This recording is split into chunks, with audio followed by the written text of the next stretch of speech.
चाय पर चर्चा in association with UPS Laxmi, LPS Bosat, powered by Ganga tea, ताजगी भरा जोश।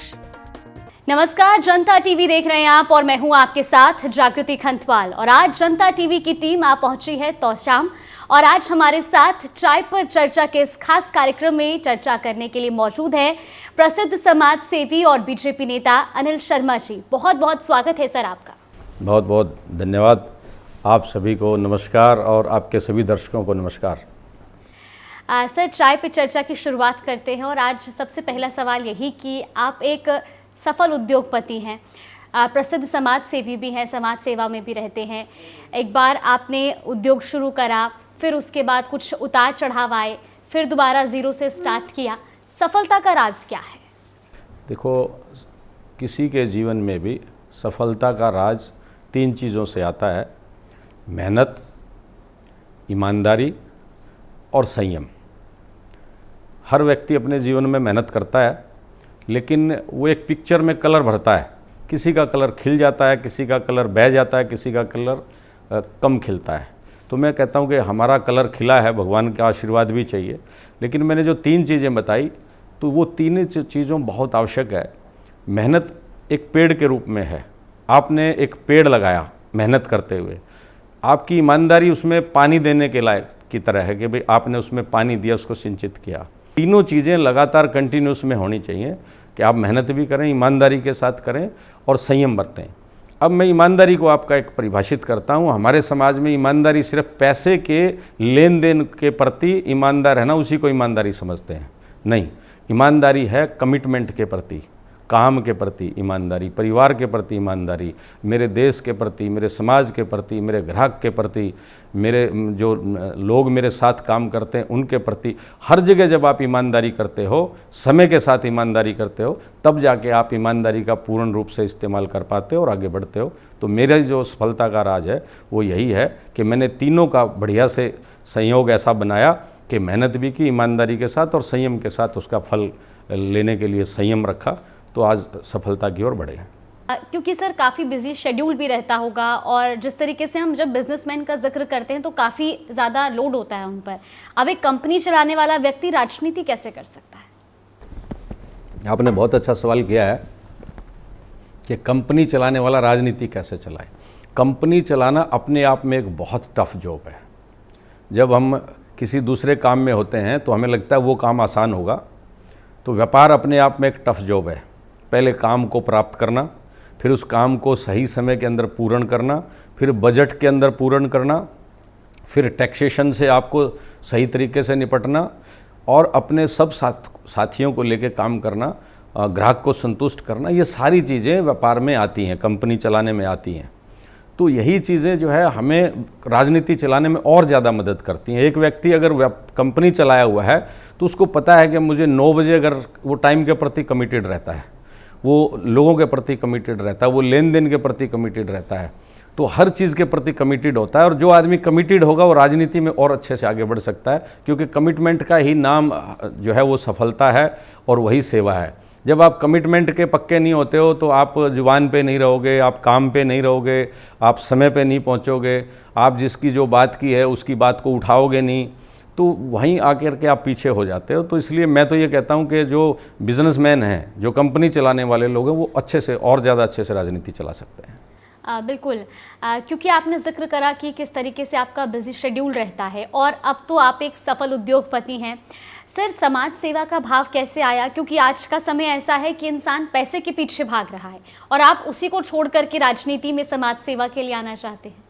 देखो क्या है, मैं एक बात को मानता हूँ। हमारे जब हम बच्चे थे, गांव में थे, तो 3 चीज़ें हमें बताई जाती थी कि भैया आप अपने कर्म ऐसे करिए कि जो हमेशा लोग याद रखें। पहले बोलते थे कि जिसके घर में करनी चल रहे, करनी मतलब जिसके घर में कंस्ट्रक्शन चलती रहे, वो आदमी भाग्यशाली होता है। इसके अलावा जिसके घर में हुक्का पानी, यानी जिसके घर में आने जाने वाले हों, उसको चाय पानी मिलता हो, भोजन मिलता हो या उसको सम्मान मिलता हो। और तीसरा, जब आदमी इस दुनिया से जाता है और जब वो जाए तो उसके जब दाह संस्कार या उसके बाद जो क्रियाक्रम होते हैं उसमें ज़्यादा से ज़्यादा लोग आएँ और ये कहें कि भाई बहुत अच्छा कार्य किया, तो हमारे दिमाग में वो तीनों चीज़ें बैठी हुई हैं। इसलिए मैं समाज सेवा के लिए इसलिए आया हूँ कि हमारा अपना काम तो हो चुका है, अपने लिए जो आदमी जीवन में जाना यहाँ से निश्चित है, इसमें कोई शंका नहीं है, हर व्यक्ति को यहाँ से जाना है। तो फिर जब जो हमारे 10, 20, 25 साल इस जीवन के बचे हुए हैं, क्यों न उनको हम बेहतर तरीके से समाज सेवा में इस्तेमाल करें, और जो वंचित हैं, जो पीछे रह गए हैं, जो अभी बेचारे बहुत लाइन में पीछे खड़े हैं, क्यों न उन तक हम पहुँचें, क्यों न उनकी सेवा कर सकें, ताकि अपने लिए तो हर कोई जीता है, अपना पेट तो हर कोई पालता है। मेरे पिताजी ने मुझे एक बात सिखाई थी कि बेटा जीवन में जहाँ भी रहो, नौकरी पेशा के रूप में, व्यापार के रूप में, किसान आदमी के रूप में, किसी भी तरीके के रूप में आप जहाँ भी रहो, आसपास के लोगों में ये होना चाहिए कि ये आदमी भी अच्छे कार्यों के रूप में जाना जाता है और बहुत अच्छा है, वरना हजारों कीड़े मकोड़े भी अपना शाम को पेट भर के सोते हैं इस दुनिया में। इसलिए हमेशा अलग से रहना, तो मैं उस समाज सेवा के साथ साथ अलग दिखना चाहता हूँ, अलग करना चाहता हूँ। बिल्कुल। अनिल शर्मा जी, जो लोग राजनीति में होते हैं उन पर कई तरीके के सवाल उठाए जाते हैं, फिर चाहे वो कितनी भी साफ छवि का इंसान हो, लेकिन सवाल तो उठते ही हैं। क्या आपको लगता है ऐसे में वो लोग जो ईमानदारी को अपना सबसे पहला पेशा मानते हैं, उनके लिए राजनीति में आना सही है? देखिए, आजकल की जो राजनीति जिस तरह से हो रही है, मैं मानता हूं कि वो थोड़ा सा डिफरेंट हो गई है। कई लोगों के राष्ट्र के प्रति भावना ईमानदारी से नहीं रही है। कुछ लोग अपने ही स्वार्थ के लिए राजनीति कर रहे हैं, कुछ लोग सिर्फ अपने नाम के लिए राजनीति कर रहे हैं, कुछ अलग दूसरे भावों के लिए राजनीति कर रहे हैं। तो ये कठिन जरूर हो सकता है, लेकिन आना ही पड़ेगा। जब तक ईमानदार लोग, जब तक अच्छे लोग राजनीति में नहीं आएंगे और ये सोच के कि भाई अच्छे लोगों को राजनीति में नहीं आना चाहिए, तो फिर दूसरी किस्म के लोग इकट्ठे हो जाएंगे। इसलिए अच्छे लोगों को राजनीति में आना ही चाहिए। हाँ, ये है कि जैसे एक व्यक्ति अपने बिजनेस में ईमानदार है, अपने बाकी जीवन में ईमानदार है, तो राजनीति में भी ईमानदार रहे, उसी तरीके से करे, तो कोई प्रॉब्लम नहीं है। विधानसभा चुनाव की तारीखों का ऐलान हो चुका है, अब टिकट बंटवारा भी होना है, तमाम राजनीतिक पार्टियां भी मैदान में उतर चुकी हैं। अब विधानसभा चुनाव को लेकर के आपका क्या प्लान है? देखो, हम लोग विधानसभा चुनाव के लिए अपनी पूरी तैयारी में हैं। भारतीय जनता पार्टी हमेशा चुनावी मोड में रहती है, और अचानक ये तो अभी चुनाव डिक्लेयर हो गया, तो पार्टी ने अपनी कमर कसी हुई है। मैं तो कहूँगा 90 की 90 विधानसभा सीटों के ऊपर नायब सिंह सैनी जी ने, माननीय मुख्यमंत्री और प्रदेश अध्यक्ष मोहन लाल बड़ोली जी ने सब तैयारी करके रखी हुई है। उनकी पूरी टीम ने सारी तैयारी करके रखी हुई है। हम लोग अपने तुसाम विधानसभा क्षेत्र में भी पूरी तैयारी के साथ तैयार हैं। बाकी ये है कि अब टिकट किसको मिलनी है, वो पार्टी जिसके ऊपर भी आशीर्वाद करेगी, जिसके ऊपर भरोसा जताएगी, विश्वास जिस पे जताएगी, उसी को टिकट मिलेगी। मैं भी इस दौड़ में हूँ कि मुझे भी टिकट मिले, क्योंकि मैं पिछले 6 महीनों से लगातार जो है रात दिन इस क्षेत्र में काम कर रहा हूँ, और मैंने कई अभियान जो है वो इसमें चला रखे हैं। मैंने पहले सभी गाँव के अंदर, जब लोकसभा का समय था, तो सभी गाँव में उस समय पे मैं गया। इसके अलावा पहले मैंने 1 मार्च को यहाँ एक सफल रैली की थी, जो कि आज तक के राजनीतिक इतिहास में सबसे बड़ी रैली मानी जाती है। 1 मार्च को नायब सिंह सैनी जी उस वक्त अध्यक्ष थे। इसके बाद 17-18 गांव का हमने डोर टू डोर किया लोकसभा के टाइम पे। फिर मोहल्ला बैठकों का कार्यक्रम हमने सभी जगह किया। अभी शहीदों के सम्मान के अंदर जो है 60 हमारे शहीद हुए हैं विधानसभा क्षेत्र में, उनके घर घर हमने उनका सम्मान करने का वो बनाया है, और हम जा रहे हैं, उनका सम्मान कर रहे हैं। ठीक, जिस तरीके से आपने कहा कि बीजेपी से टिकट की दावेदारी रख रहे हैं और समाज सेवा के लिए राजनीति में आना चाहते हैं, कई सारी राजनीतिक पार्टियां थी, बीजेपी ही क्यों? देखो, बीजेपी एक राष्ट्रवादी पार्टी है। मैं कहता हूँ कि इस तरह की सोच वाली कोई पार्टी नहीं है जहाँ सबसे पहले प्रथम राष्ट्र है। अभी एक सवाल आया था पीछे हरियाणा में, कार्यकर्ताओं ने कहा कि बीजेपी ने हर किसी को बिना पर्ची बिना खर्ची नौकरी दी है। ट्रांसफ़र जो पॉलिसी थी वो ऑटोमेटिक रही है, कंप्यूटर ने ट्रांसफ़र किए हैं।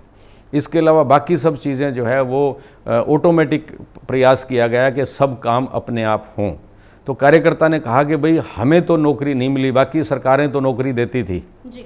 बाकी सरकारें अपने कार्यकर्ताओं को काम अलाट करवाती थी, पैसे कमवाती थी, लेकिन ऐसा हमारे साथ नहीं हुआ, तो हम कैसे लगे रहें?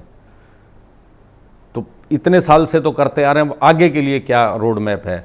तो हमारे जितने भी नेता हैं, हमारी पार्टी का जो शीर्ष नेतृत्व उन्होंने एक ही बात बताई कि आप देश के लिए लगे हुए हो, और जो देश के लिए लगते हैं, जैसे फौज में देश के लिए एक फौजी आदमी लगता है, वो अपनी जान की परवाह नहीं करता, तो आप अपने काम धंधे की और अपनी चीज़ों की परवाह ना करें, कम से कम आप देश को आगे ले जा रहे हैं, इसलिए आपकी ये जो पॉलिसियां हैं ये इसी तरह लागू रहेंगी। हाँ, आप बढ़ चढ़ के इसमें भाग लीजिए और ये याद रखिए कि आप राष्ट्रहित का कार्य कर रहे हैं। तो बीजेपी इसलिए चुनी गई कि वो हमेशा चारों चीज़ों पे चलती है। एक आदमी को जीने के लिए चार चीज़ चाहिए, राष्ट्र सुरक्षित हो, उसका जो धर्म है वो सुरक्षित हो, उसकी संस्कृति सुरक्षित और उसका समाज सुरक्षित। तो चारों चीज़ों पे अगर कोई काम कर रहा है तो बीजेपी कर रही है, इसलिए मैंने बीजेपी को चुना।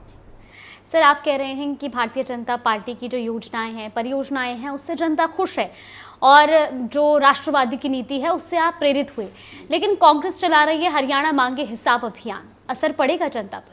नहीं, देखिए क्या है इसका कोई, ये तो चुनावी जुमले हैं, हिसाब तो सरकार साथ साथ देती है। और ये बीजेपी की सरकार तो सब लेटेस्ट टेक्नोलॉजी वाली सरकार है, जिसमें आप देखोगे कि जिसने पन्ना प्रमुख तक का अपने यहाँ संगठन में सिस्टम बनाया हुआ है, हर रोज़ इस तरीके से काम करती है। तो ये तो पेन ड्राइव में सब कुछ कार्यक्रमों को लेकर चलने वाली सरकार है, और हिसाब जो है वो पेन ड्राइव में रखती है और साथ के साथ घोषणा ही कर देती है कि आज कोई भी काम अगर वो करती है तो साथ के साथ घोषित करती है कि हमने इतना पैसा वहाँ लगाया, इतना पैसा हमने वहाँ लगाया। हमारे शीर्ष नेतृत्व में हर जगह बताया है कि इस तरह से हमने पैसे को प्रयोग किया गया है। पहले नायब सिंह सैनी जी ने सरपंचों के ठाठ करे, उनकी सारी समस्याएं हल करी, और अब किसानों की समस्याएं, किसानों की मांगें जो थी एमएसपी 14 फसलों पे जो थी वो 24 पे देके किसाना के ठाठ किए। आज किसान भी और पूरा हरियाणा ये कहता है किसाना के कर दिए ठाठ तने, मान के मुख्यमंत्री सैनी साहब तने।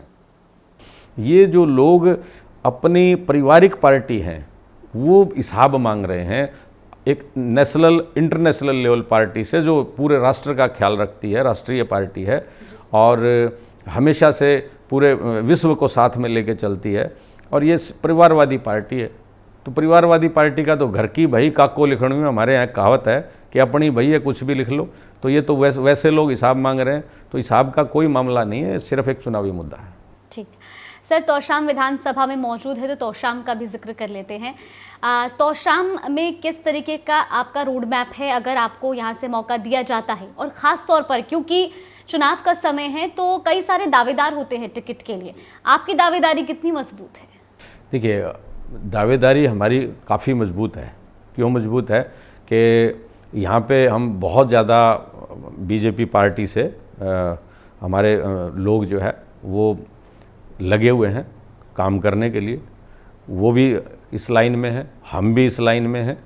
लेकिन मेरी इसलिए मजबूत है दावेदारी कि मैं 24/7 आदमी हूँ, जो अभी मैं बिज़नेस अपने बच्चों को संभलवा चुका हूँ, तो मैं 24/7 यही काम करता हूँ, यहीं तोशाम में रहता हूँ। मेरा तो एक नारा है कि तोशाम का दरबार तोशाम में लगे, यानी तोशाम के लोगों की जो तकलीफ़ें हैं वो तोशाम के अंदर ही बैठ के सुलझाई जाएँ, और मैं हर वक्त लोगों के बीच में रहता हूँ।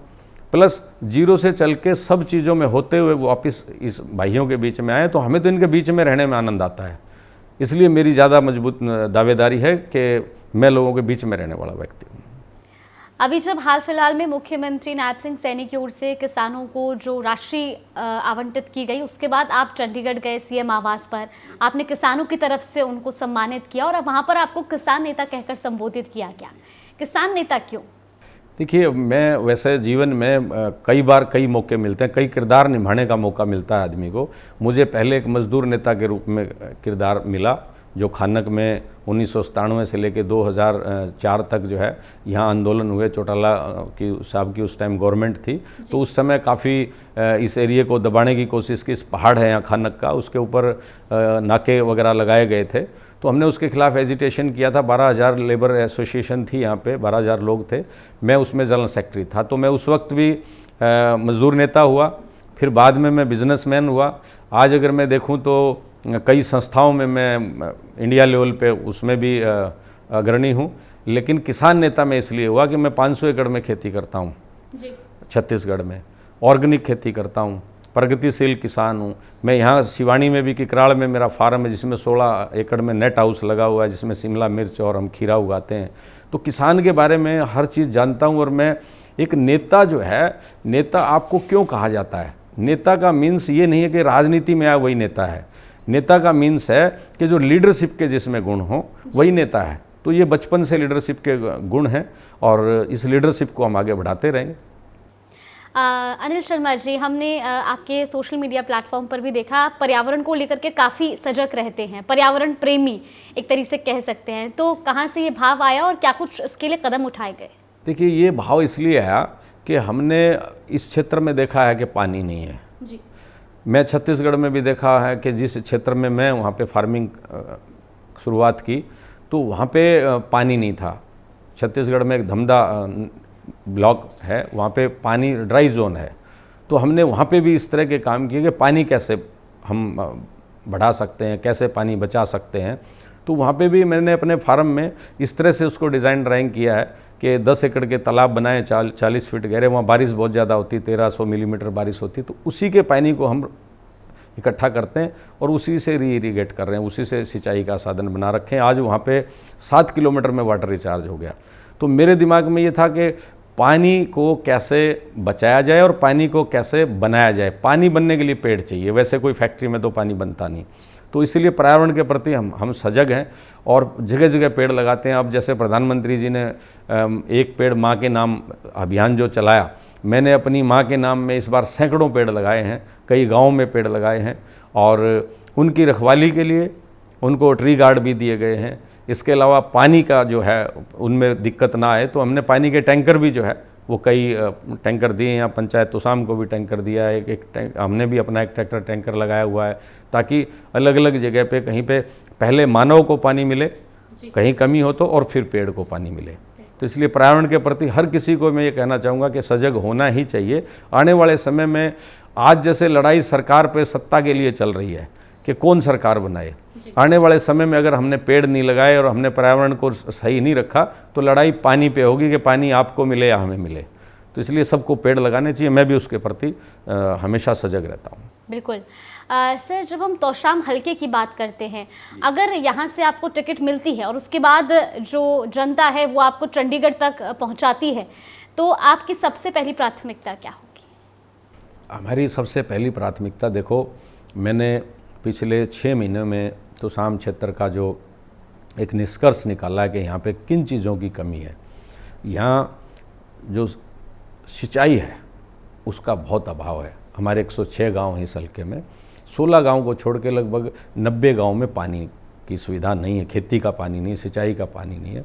तो सबसे पहला मेरा काम होगा कि इस हल्के के लिए सिंचाई का प्रबंध किया जाए। जैसे लोहारू में पानी के ठाठ हो गए, उसी तरह हमारे तोशाम में पानी के ठाठ हों। और अगर पानी के ठाठ हुए, पानी हर खेत को मिला, तो मेरा ये मानना है कि हर खेत को पानी तो हर हाथ को काम मिल जाएगा। और हर हाथ को काम मिला तो हर जेब में दाम आ जाएगा। और जब हर जेब में दाम आ जाता है तो बताते हैं ना कि लक्ष्मी जी जहाँ चली जाती है वहाँ शाणे भी बोड़े हो जाते हैं और जहाँ आती है वहाँ बोड़े भी शाणे हो जाते हैं। तो इस लक्ष्मी जी जैसे ही आएगी, हमारे इस क्षेत्र का भला हो जाएगा और यहाँ खुशहाली आ जाएगी। तो सबसे पहला मेरा जो रोड मैप है, जो काम है, वो सिंचाई का प्रबंध कराना है। दूसरा, यहाँ पे हमारे खन्नक क्षेत्र में एक 10 किलोमीटर का एक पूरा पहाड़ है, ये इतना फैला हुआ है, तो ये 20-25 गाँव को रोज़गार दे सकता है। तो ये सुचारू रूप से चले, कंटिन्यू चले, उसके लिए अभी भी सरकार इंतजाम कर रही है और ज़्यादा हम उस पर ताकत लगाएंगे। तो वो हमारा एक रोड मैप में रहेगा। तीसरा, यहाँ पे शिक्षा के क्षेत्र में स्किल डेवलपमेंट के ऊपर काम होना बहुत ज़रूरी है, क्योंकि लोग आज नौकरी तो चाहते हैं और ये भी बात आती है कि भाई रोज़गार कम है, बेरोज़गारी है, लेकिन स्किल लोग बहुत कम मिलते हैं। आप अपने संस्थान में भी अगर आप देखोगे, अगर 100 लोग इंटरव्यू के लिए बुलाए जाते हैं तो 2 लोग पास होते हैं और हमें 10 लोग लेने रहते हैं। तो स्किल डेवलपमेंट के लिए यहाँ पे सेंटर खोले जाएं, यहाँ पे शिक्षण संस्थान खोले जाएं और स्वास्थ्य के ऊपर काम हो, ये हमारी प्राथमिकताओं में रहेगा।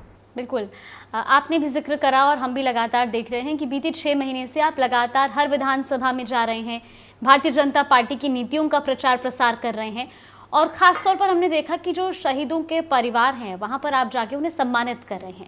इसके पीछे क्या मकसद? देखिए, इसके पीछे मकसद ये है कि जो शहीदों के परिवार अगर हम आज सुरक्षित हैं तो शहीदों के कारण है। क्योंकि जब तक बॉर्डर पे, मैं आपको एक बात बताऊं, अभी हम यहाँ बैठे हैं चाय पे चर्चा कर रहे हैं, अगर अभी ऊपर से एक छिपकली दिख जाए और वो नीचे गिरने लग जाए तो आप और हम उठ के भागेंगे कि जी हमारे ऊपर ना गिर जाए। वो शहीद लोग या फौज के जो लोग रहते हैं, वो उनको पता है सामने से तुम अकेले हो और सामने से जो है ना तोप आ रही है, सामने से गोली आ रही है, तब भी वो सीना तान के उसकी तरफ आगे बढ़ते हैं, वो शहीद होते हैं। तो उनके परिवार जो है वो बड़ी तकलीफ़ों में रहते हैं। हालांकि जब से अटल बिहारी वाजपेयी की सरकार बनी थी, शहीदों के सम्मान के लिए उन्होंने अनेकों कार्यक्रम किए हैं। इसके बाद अभी हम इसलिए जा रहे हैं कि हमें पता लगे कम से कम कि उनके घर में हालात क्या हैं, उनके माँ बाप कैसे रह रहे हैं, उनके भाई बंधु कैसे रह रहे हैं, बच्चे कैसे रह रहे हैं। मैं अब जाता हूँ तो पता चला, कोई कह रहा कि मैं तो पैदा ही नहीं हुआ था, उस टाइम पेट में था, 7 महीने का था। आफ्टर 3 मंथ जो है, जब वो शहीद हुए उसके 3 महीने बाद पैदा हुआ हूँ। किसी के एक लड़की रही है। मैंने अभी देवराड़ा में देखा, सोनी परिवार में एक उस समय शहीद थे आपके स्वतंत्रता सेनानी, जब ये भारत पाक का युद्ध चल रहा था, तो उस वक्त वो वापस ही नहीं आए और उनकी शादी ही हुई थी। उस बुआ जी कहूँगा मैं, बड़ी एज की हैं, उन्होंने आज तक शादी नहीं की, क्योंकि वो ना तो डेथ का कोई प्रमाण मिला, वो वापस नहीं आए वहाँ बॉर्डर से। तो जब वापस नहीं आए तो उनके इंतज़ार में पूरी लाइफ निकाल दी उन्होंने। हमारे सामने ऐसे ऐसे उदाहरण आते हैं समाज के। तो इसलिए शहीदों का सम्मान करने में वो, ताकि उनके परिवारों को ये लगे कि समाज हमारे साथ खड़ा है और हम लोग उनके साथ खड़े हैं, तो आगे आने वाले समय में और ज़्यादा से ज़्यादा लोग इस बात से प्रेरित हों और लोग उनके घर भी जाएं। अब राजनीति में लोग इधर उधर जाते हैं, घरों में जाते हैं, घोड़ा मोड़ने भी जाते हैं, इसके अलावा बाकी कार्यक्रमों में जाते हैं, शहीद के कार्यक्रम में नहीं जाते, शहीद के घर पे नहीं जाते। तो मैंने ये शुरुआत की है कि सभी राजनीतिक दल शहीदों के घर में जाएं, पूछें, तो आने वाले समय में ये चलन में आएगा, तो ये बड़ी अच्छी शुरुआत रहेगी। जी, विधानसभा चुनाव का समय है। हम पिछले 20 सालों का इतिहास देखें तो 2 बार जिसकी सरकार रह जाती है, तीसरी बार पूर्ण बहुमत उन्हें मिल नहीं पाता। इस बार ये मिथक टूटेगा? हाँ, इस बार ये मिथक टूटेगा। इसका इसलिए मिथक टूटेगा कि लोगों को पता है कि सामने कांग्रेस है और कांग्रेस का क्या काम है, राष्ट्र के प्रति उसकी क्या सोच है, खुद के प्रति क्या सोच है, परिवार के प्रति उनकी क्या सोच है, उनका अपना ही एक झगड़ा है, अपनी एक खींचातानी है। इन सब का फ़ायदा बीजेपी को मिलेगा। इसके अलावा तीसरी बार इसलिए बीजेपी आएगी कि आपने इतने काम करवा दिए, आप बिना पर्ची खर्ची नौकरी। आज अगर मैं कई गाँव में जाता हूँ, ऐसे ऐसे लोग मिलते हैं जो धन्यवाद करते हैं, माताएं धन्यवाद करती हैं कि भाई हमारे तो हाथ जोड़ लेते हैं वो, कि हमें तो ये पता ही नहीं था कि भाई हमें भी नौकरी कभी मिल सकती है क्या। क्योंकि नौकरी तो सब उन बिचौलियों को मिलती थी, जो ज़्यादा ताकतवर लोग थे उनको मिलती थी, जो पैसा देते थे उनको मिलती थी। तो आज ये जो इतनी 1,32,000 युवाओं को नौकरी दी है, और इसके अलावा नौकरी के अलावा एक मैं ये कहूँगा कि योग्यता के आधार पर नौकरी मिलने के कारण बच्चे पढ़ने लग गए हैं, और जब बच्चे पढ़ने लग गए हैं तो शिक्षित होंगे, और शिक्षित भारत ही विकसित भारत का निर्माण करेगा। तो ये एक अच्छी परंपरा है, इसलिए बीजेपी को लोग दोबारा लाएंगे। आज एक नायब सिंह सैनी जी की सरकार ने, पहले मनोहर लाल जी की सरकार ने, अब नायब सिंह सैनी की सरकार ने इतने अच्छे काम किए। कोई सोच नहीं सकता था कि एमएसपी लागू होगी क्या। किसान हमेशा ये कह रहा था कि एमएसपी लागू ही नहीं करेंगे, हो ही नहीं सकती, लेकिन नायब सिंह सैनी जी ने एमएसपी भी लागू कर दी। किसानों के जो है ना 133 करोड़ रुपए आबियाना के माफ़ कर दिए, आबियाना उन्होंने बंद करवा दिया। जो ट्रांसफार्मर की मरम्मत का और शिफ्टिंग का पैसा लगता था वो फ्री करवा दिया। किसानों के हित में काम हुए हैं, मजदूर हित में काम हुए हैं, कर्मचारियों के हित में काम हुए हैं। तो सभी वर्ग के हित में छात्रों के पास जो है वो मुफ्त कर दिए हैं, हैप्पी कार्ड बनवा दिया है। कितनी स्कीमें ऐसी हैं। तो समाज इस बात को देख रहा है कि एक सम्मानजनक जीवन जीने के लिए जो मदद कर सकती है वो बीजेपी कर सकती है। तो इसलिए बीजेपी की सरकार तीसरी बार आएगी और बहुमत के साथ आएगी। बहुत बहुत शुक्रिया अनिल शर्मा जी आपका हमारे साथ जुड़ने के लिए और चाय पर चर्चा हमारे साथ करने के लिए। तो आज के हमारे इस खास कार्यक्रम में आप अनिल शर्मा जी को सुन रहे थे, जिन्होंने बताया कि अगर यहाँ से उन्हें भारतीय जनता पार्टी टिकट देती है और अगर वो चंडीगढ़ तक का सफ़र तय करते हैं तो फिर उनकी तौशाम की जनता के लिए क्या कुछ प्राथमिकताएं होंगी, किन किन चीज़ों पर काम किया जाएगा। चलिए, हमारे आज के इस खास कार्यक्रम में बस इतना ही। आप देखते रहिए जनता टीवी।